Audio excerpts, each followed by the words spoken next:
লোকের বিচার করতে, লোকের দোষ ধরতে, কে ভালো কে মন্দ এই ঠিকাদারি করার জন্য ভগবান আপনাকে আমাকে লিস্ট ধরিয়ে দেননি।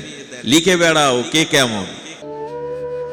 রাধে রাধে কৃষ্ণ ভক্ত বৃন্দ, হরিকথা ৭০৫ চ্যানেলটি সাবস্ক্রাইব করুন।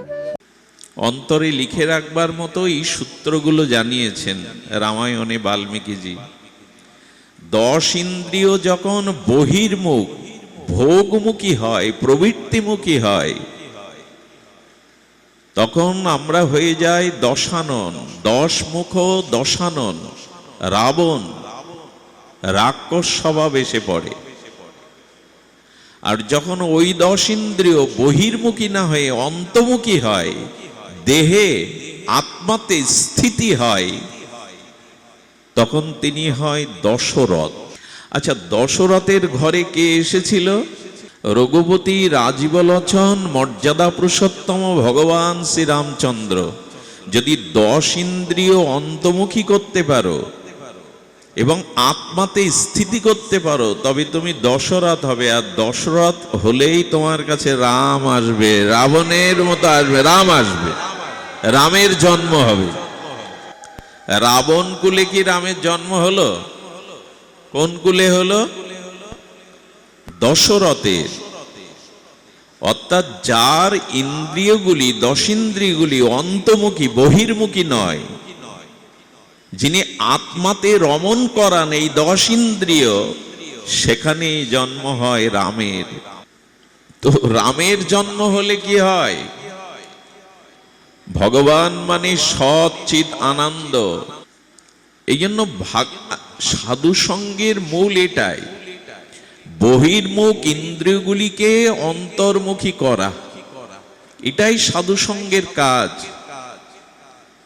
লোকের বিচার করতে, লোকের দোষ ধরতে, কে ভালো কে মন্দ এই ঠিকাদারি করার জন্য ভগবান আপনাকে আমাকে লিস্ট ধরিয়ে দেননি। লিখে বেড়াও কে কেমন। এই ঠিকাদারির জন্য ভগবান আপনাকে আমাকে পাঠায়নি। কে কেমন, কে কি করছে, কার কি দোষ, এই ঠিকাদারি ভগবান আমাদের দেয়নি। ভগবান দিয়েছে নিজেকে জানো, স্বরূপকে জানো, নিজেকে উদ্ধার করো। সেটি তখনই সম্ভব আমার জীবনে ভক্তি স্বরূপ ভগবান যখন আসবে। দেখুন, আমাদের চেতনা সুপ্ত, ঘুমন্ত, জাগ্রত নয়। আমাদের বলা ভুল হলো, আমার মতো সংসার আসক্ত বহির্মুখ জীবের চেতনা বিবেক সুপ্ত, ঘুমন্ত। একে কি করে জাগাতে হবে?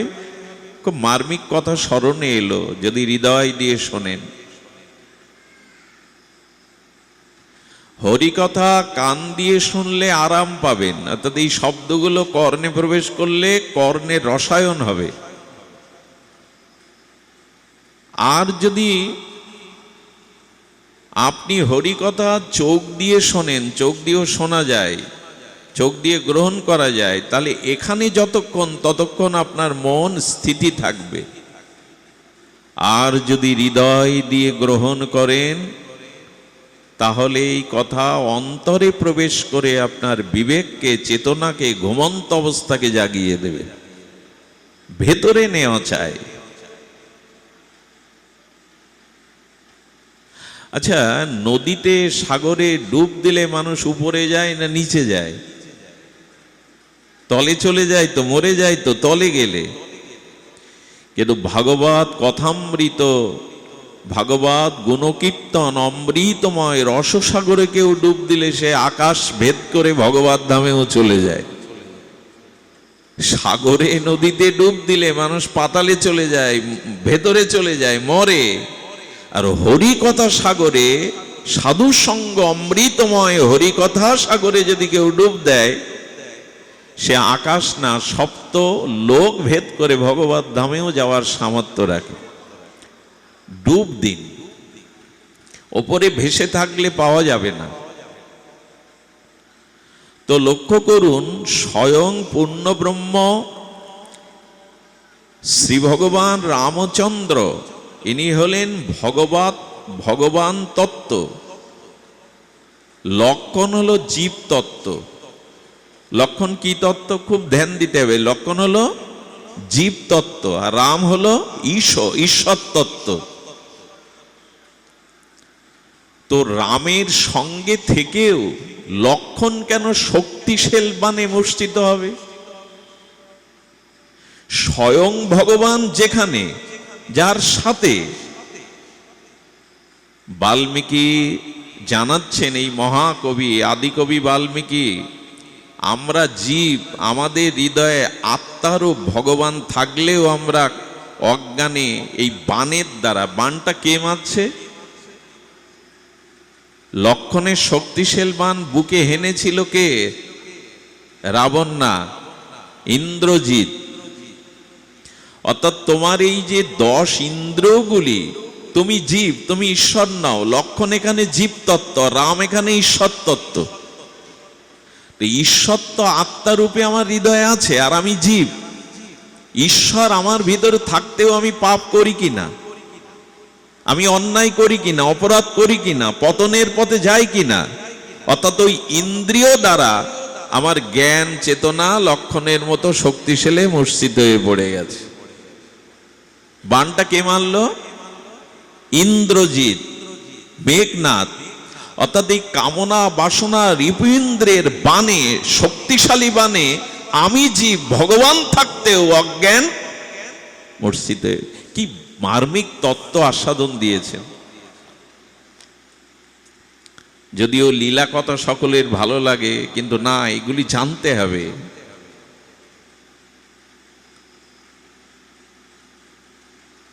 जो ব্যক্তি তত্ত্ব, তো তত্ত্বের দ্বারা ভগবানকে জানো।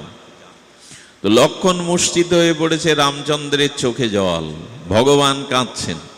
তারই সৃষ্টি জীব, সে মূর্ছিত হয়ে বানে পড়ে গেছে। লক্ষণ ফিরে না পেলে আমি অযোধ্যায় ফিরে যাব না, আমি বনবাসেই থেকে যাব। শোক করছেন, কাঁদছেন। এখন ভগবানের চোখের জল শোককে দূর করবে? আপনারাই বলুন। কি মার্মিক তত্ত্ব! প্রতিটা কথা আমাদের জীবনকে জাগিয়ে দিতে পারে, বিবেককে জাগিয়ে দেয়, যদি শ্রবণপটু হন, হৃদয় দিয়ে তত্ত্ব ধারণ করেন। বলেন ভগবানও দেখাচ্ছেন এই নরলীলাতে এসে, আমি নরলীলার মতোই অভিনয় করছি। আমার স্ত্রী হারা হয়ে গেছে, ভাই মরে পড়ে রয়েছে প্রায় মূর্ছিত, মৃতপ্রায়, আমি কাঁদছি। এখন ভগবানের কান্না কে দূর করবে? জীবকে জাগাবে কে? হলো ডাক্তার দরকার। লঙ্কা থেকে এই জন্য সুখেন বৌদ্ধকে আনা হলো। সুখেন কে? বৌদ্ধ। আর রামচরিত মানুষে ওই মা ঘুমাচ্ছে, দেখে দাও হা করে, ওই যে তোমার পিছনে। কি হলো? শুরু হতে পারেনি, ঘুমাচ্ছে। কি অবস্থা! ঘুমিও না, আমার চোখ আবার খুব খারাপ, এমনি দেখতে পায় না, লেন্স মানে কি লেন্সের চশমা, তবু চোখ চলে যায়, এরা ঘুমায়। ওই যে ঘুমানোর কথাই তো বলছি, লক্ষণ ঘুমিয়ে পড়েছে অচেতন। রাম আছে, ভাগবত আছে, হরিকথা আছে, সাধু সঙ্গ আছে, আমি ঘুমাচ্ছি। আমাদের অবস্থাও তো তাই। জীব আমরা ঘুমিয়ে পড়েছি, ইন্দ্রের বাণে শক্তিশালী আমরাও। ভগবান কাঁদছেন, আমারই সৃষ্টি জীব, আমারই প্রাণ, আমারই অংশ। এখন দেখুন তুলসীদাস গোস্বামী বলছেন, সদ্গুরু বৌদ্ধ বচন বিশ্বাসা, এটা চরম পয়ার। সদ্গুরু বৌদ্ধ বচন বিশ্বাসা, উনি বলছেন এই জগতের আমাদের মনোরোগের, হৃদয় রোগের, ভবরোগের, কাম রোগের, অচেতন রোগের একমাত্র চিকিৎসক হলো সদ্গুরু। বাইরের রোগের চিকিৎসা করে চিকিৎসক, বৈদ্য, কবিরাজ, আর আমাদের অন্তর রাজ্যের চিকিৎসক হলো সদ্গুরুদেব। আর ঔষধ হলো গুরু বাক্যের প্রতি সুদৃঢ় বিশ্বাস। সদ্গুরু বৌদ্ধ বচন বিশ্বাস। ঔষধ কি? গুরু বাক্য, সাধু বাক্যের উপরে বিশ্বাস। আর গুরু হলেন বৈদ্য, মানে চিকিৎসক। স্বয়ং ভগবান কাছে থাকতেও ডাকতে হচ্ছে কাকে? সুখেন বৈদ্যকে, কবিরাজকে ডাকতে হচ্ছে।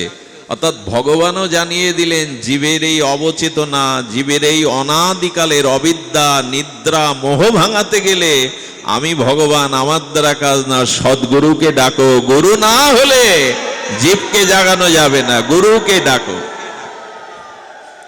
আপনারা কি হরিকথা কম জানেন? আপনারা কি লেখাপড়া কম জানেন? বাড়ি বসেই তো গ্রন্থ পড়তে পারতেন, নেটে শুনতে পারতেন, এখানে এসেছেন কেন? বলো গুরুর কাছে না গেলে রোগ সারবে না। সুকেন বৈদ্যকে আনলেন, তাও কে? হনুমান, আর কেউ ছিল না। সদ্গুরুদেবের সন্ধান ততদিন পাবেন না যতদিন ভক্ত কৃপা, ভক্ত সঙ্গ না হবে। ভক্তই জানিয়ে দেবে সদ্গুরুদেবের সন্ধান। হনুমান তুলে নিয়ে আসলেন, নাড়ি টিপে টিপে সোগেন বৈদ্য বলছেন বিশল্যকরণী সঞ্জীবনী সুধা দরকার। কি এটা? এই যে সঞ্জীবনী সুধা কি? যা মৃতকেও পুনরায় জীবন দেয়, চেতনা ফিরিয়ে দেয়। গুরুদেব বলে দেন এটাই হলো হরিনাম, হরিকথা, ভগবত ভজন। এই ওষুধ লাগবে। ভগবান আছেন, কিন্তু ভজন না হলে, ভগবানের নাম ভজন ক্রিয়া না হলে জাগানো যাবে না। আচ্ছা, এই ভজনটা আমাদের জীবনে আনবে কে? ওষুধ কে আনতে গেল? কথা বলুন, সহযোগ আলোচনা। কে আনতে গেল? বলো ভক্ত সঙ্গ, সাধু সঙ্গ না পেলে আপনি আবার ভজনও পাবেন না। সাধু সঙ্গ ছাড়া আপনার ভজন স্পৃহা জাগবে না। ঔষধ দেবেন ভক্ত হনুমান। তিনি গন্ধমাদন পর্বত আর সহ নিয়ে এলেন, আর সেই সঞ্জীবনী বটিকা সুখেন বৈদ্য নাসিকায় দিয়ে। দেখুন, কেন মনে হয় স্বয়ং ভগবান পাশে থাকতে এত ব্যবস্থা কেন? স্বয়ং ভগবান যেখানে, এত ব্যবস্থা কেন? ভগবান তত্ত্বের দ্বারা, এটা একটা লীলা নয়, শুধু তত্ত্ব। আমরা লীলা শুনতে অভ্যস্ত, তত্ত্ব শুনতে চায় না। কিন্তু এই লীলাই হলো তত্ত্বের উপরেই লীলার প্রতিষ্ঠা। ভিতের উপরে যেমন গৃহ নির্মাণ হয়, তত্ত্বের উপরেই লীলার প্রতিষ্ঠা। তত্ত্ব নেই তো লীলা কথা ভালো লাগবে, কাজে লাগবে না। তত্ত্ব চাই। তত্ত্ব হলো এই যে স্বয়ং ভগবান থাকতেও জীব আজ কামনা বাসনার বানে, ইন্দ্রিয় বানে মূর্ছিত হয়ে পড়ে আছে। এখানে বৈদ্যরূপ শ্রীগুরু লাগবে, আর ঔষধ এনে দেবে, অর্থাৎ প্রেম ভক্তি ভজন স্পৃহা জাগিয়ে দেবে ভক্তগণ, সাধুগণ। হনুমান এ কাজে পারদর্শী। আর সেই সঞ্জীবনী সুধা হলো হরিকথা, হরিনাম, ভগবানের ভজন। এটা যখন দিয়ে দিল, তখন লক্ষণ আবার তার সেই চেতনা, নীরবতা ফিরে পেল।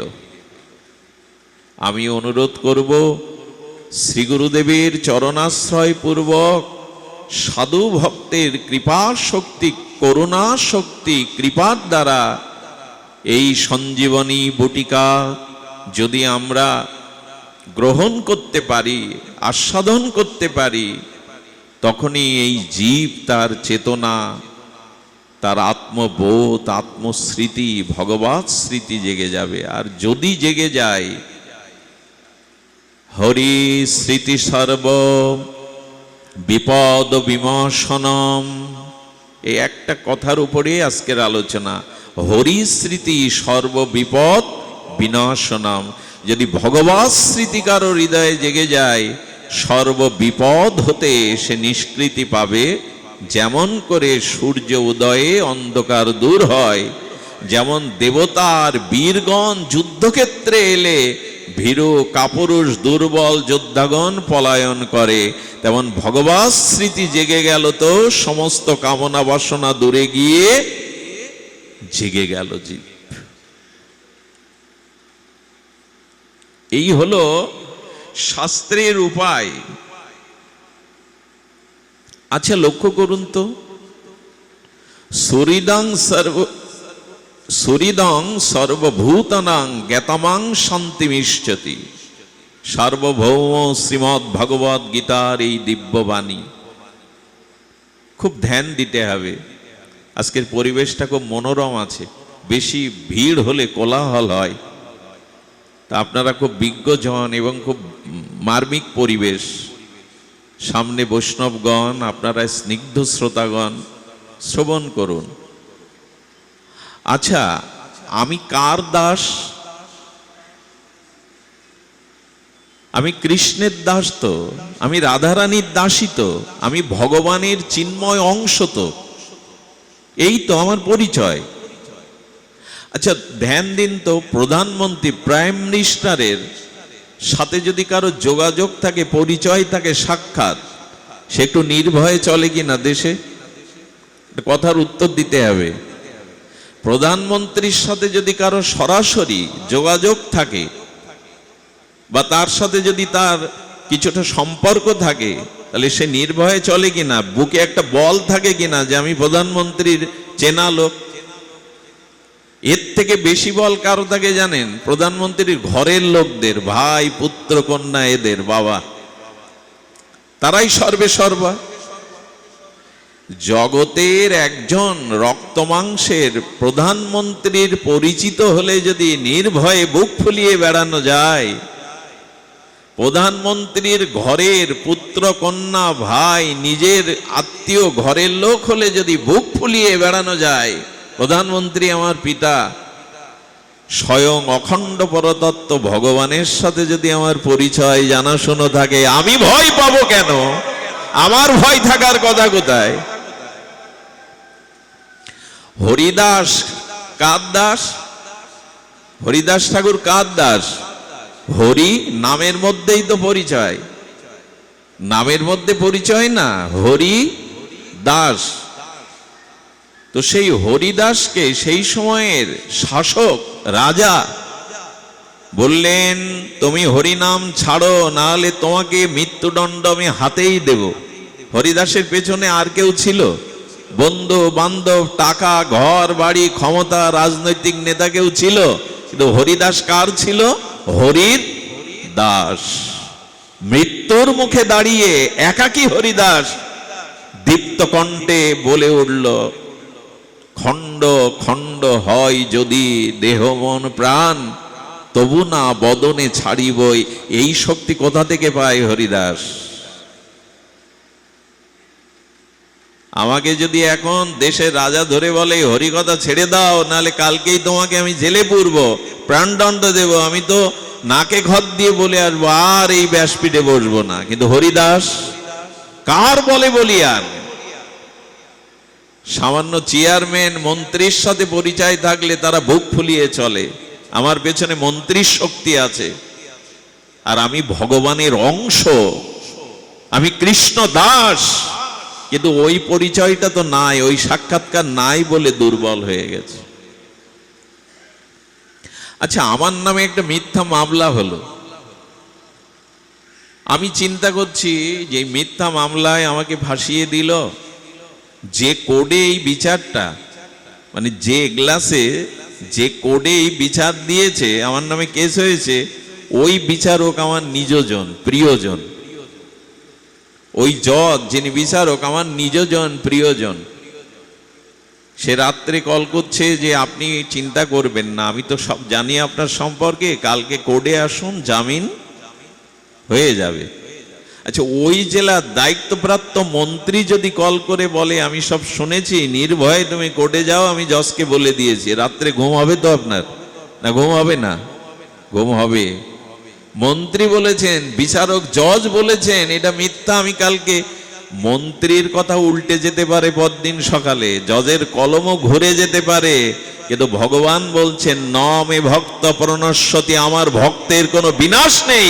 এই কথায় আপনার বিশ্বাস এলো না, ভরসা এলো না? বোঝা যায় কথা? জজ বললে, মন্ত্রী বললে আপনি নিশ্চিন্তে নাক ডাকিয়ে ঘুমান যে আমার সাজা হবে না। জজের মতামত বললে যেতে পারে, মন্ত্রীর মত বললে যেতে পারে, কিন্তু গোবিন্দ বললেন কোনতেও প্রতি জানাহি ন মে ভক্ত প্রণশ্যতি, আমার ভক্তের বিনাশ নাই। এ কথার উপর বিশ্বাস কোথায় আমাদের? মাঝে মাঝে আমাদের শুভঙ্কর পাঠক জি আছেন, খোকন দাদাজি আছেন, কথা তারা রসিক ভক্তজন। হৃদয় দাদাজি আছেন, অনেকবার শুনেছেন ক্ষৌর কর্ম করতে গেলে চোখ বুজে থাকি কিনা অনেক সময়, একটু বাতাস লাগে, ভালো লাগে। আচ্ছা, আমার গলায় যিনি নরসুন্দর ক্ষৌর কর্ম করেন, উনি আমার গলায় কি ধরেন? খুর ধরেন, কিন্তু আপনি ভয় পান তো? বরঞ্চ আরামে আপনার একটু শান্তি হয়, দেহের শান্তি হয়। অর্থাৎ ক্ষৌর কর্মে ওই ধারালো খুর গলায় ধরলেও আপনি বিশ্বাস করেন যে ও আমার গলায় বসিয়ে দেবে না। 2 লাখ 5 লাখ টাকা দিয়ে হার্ট অপারেশন করতে গিয়ে ওটিতে ডাক্তারের হাতে ছুরি দেখেও বিশ্বাস করেন ও আমাকে মেরে ফেলবে না, বাঁচাবে। পরিবহনে ঢাকায় যেতে গেলে ড্রাইভারকে বিশ্বাস করেন যে ও ভালো ড্রাইভিং জানে, আমাকে পৌঁছে দেবে। অথচ ভগবানের প্রতি বিশ্বাস এলো না, তিনি আমায় রক্ষা করবেন। আগেই বলেছি, রোগ তখনই সারবে সদ্গুরুদেব বৈদ্য আর সদ্গুরুদেবের বাক্য, সাধু বাক্যে সুদৃঢ় বিশ্বাস, এটাই ঔষধ। এই ঔষধ যারা সংশয় যুক্ত, এই ঔষধ কাজ করবে না।